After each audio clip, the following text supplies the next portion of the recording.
Good morning. We'll start our work for the day. Okay. And so, who will read?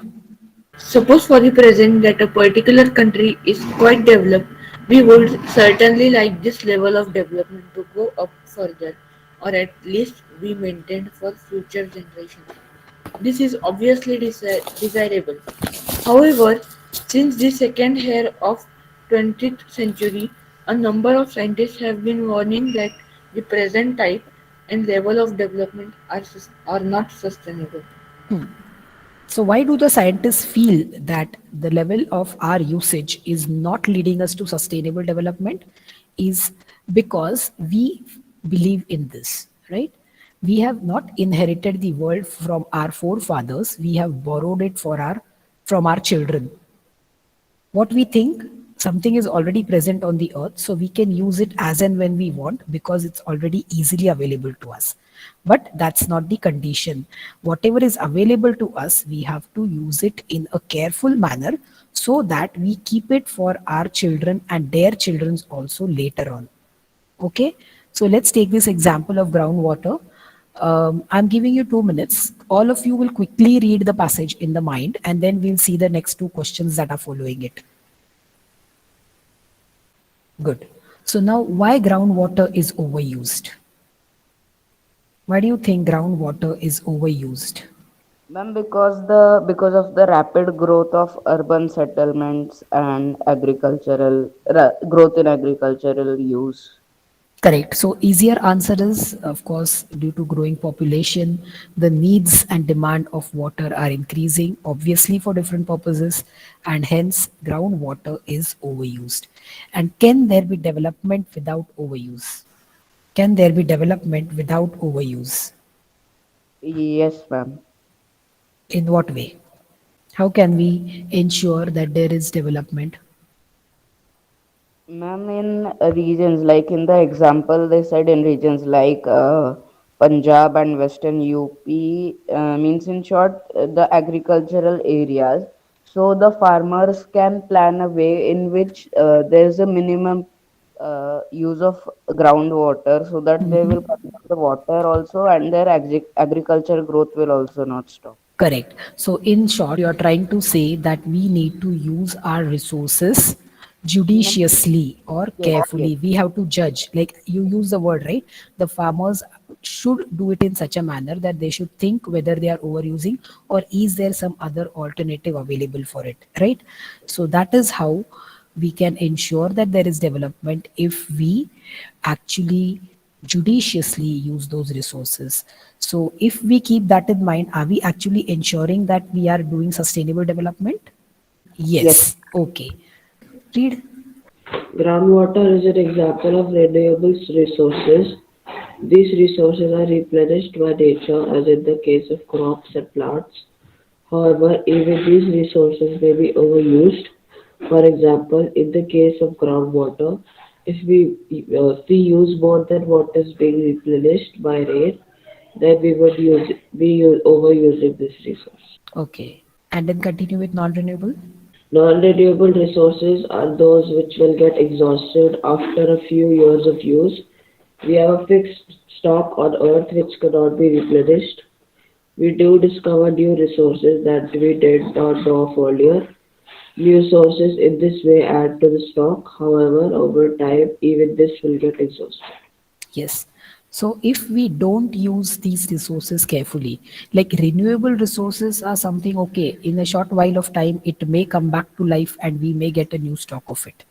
But as you all know, that even though water cycle continues, the amount of rainfall that we receive is not the same as the total number of the total percentage of hydrosphere on the earth. So normally it is said that water which goes from the surface of the earth comes back on the same in the same percentage, but it's not happening these days because due to overall climatic changes, the natural phenomena is not working properly.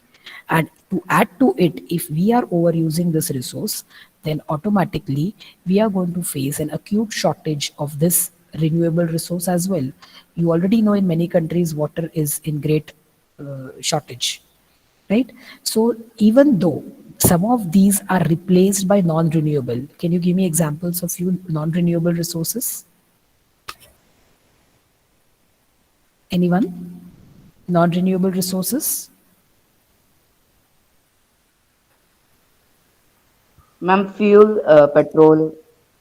Petrol is a non-renewable. Yes. Then what else? Natural gas, coal.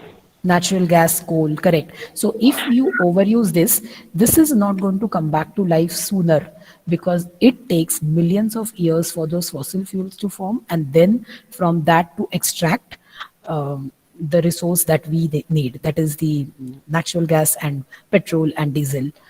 Okay, so it is going to be very, very disastrous if we don't use them carefully.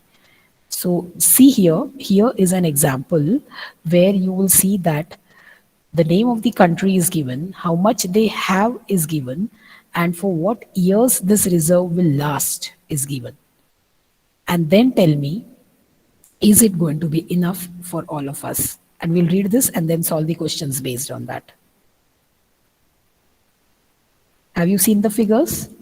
Middle East, it's 808. Okay. Whereas actually Middle East is the highest producer of this oil, because that's where the oil wells are maximum, and the reserves will last for 70 years. In USA, the reserves are 50,000 million barrels, and the reserve will last for 10.5 years hardly. And compared to the entire world, this is the figure that is available, and this is the figure that it will last for. Okay, read. The table gives an estimate of reserves of crude oil, column 1. More important, it also tells us for how many years the stock of crude oil will last if people continue to extract it at the present rate. The reserves would last only 50 years more. This is for the world as a whole. However, if However, different countries face different situations. Countries like India depend on importing oil from abroad because they do not have enough stocks of their own. If prices of oil increase, this becomes a burden for everyone. There are countries like USA which have low reserves and hence want to secure oil through military or economic power. So now, check the first question. Is crude oil essential for the development process of a country? Is it required? Do you think this resource is required? Of course, yes. So it is an essential part of every country's development. Then India has to import crude oil. What problems do you anticipate for the country looking at the above situation? So what problems do you anticipate for India if India has to import the crude oil? Import is taking it from other countries, right? So what problem will India have Ma'am, in future? one problem can be if the country from which India is importing crude oil, if the country increases the cost of the crude oil, then there's a bit of a shock for India as because of their dependency, they have to pay more money, and because of this, the economy can drop a bit. Correct, correct.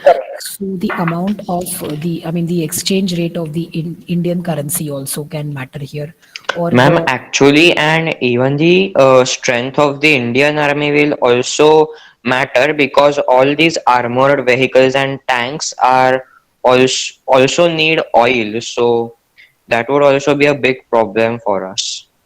okay. But now we are looking at the second question. So answer for that. Yes, ma'am. So, if there is a some political upheaval or some problem arises between those two countries, also that will affect the import, and then the countries who are importing from these Middle Eastern countries or US may get affected, or even trade embargoes. Embargoes, you understand what is trade embargo? Embargo means because of warlike situation, you stop the making this resource available to some other country. You stop the trade between that country. So in that case, you will suffer. So India can suffer if such kind of political scenario, which is going well now, may suddenly change at some point of time. Okay. Have you understood? So it is very, very necessary that as it is we are importing, we are actually spending a lot of money on this resource. So it is our duty to again make sure that we are using this resource carefully and judiciously. Okay, so consequences of environmental degradations do not respect national or state boundaries. So what happens once your overusage of resources has had a detrimental effect on environment, it is not taking into consideration that okay, I'm an Indian, so it will not affect my country, and in my mind if I'm thinking it should affect some other country, that resource problem will only affect them. It's not that, it's affecting every one of us. So it is really necessary that we as individuals ask ourselves where we want to go, what we wish to become, and what our goals are.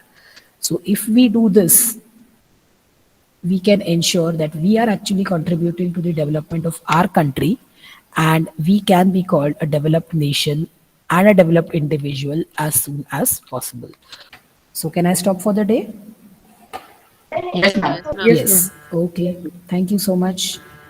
If you like our videos, do share them and subscribe to our channel. If you want awesome quizzes, write to us. Keep watching and keep learning with Walnut.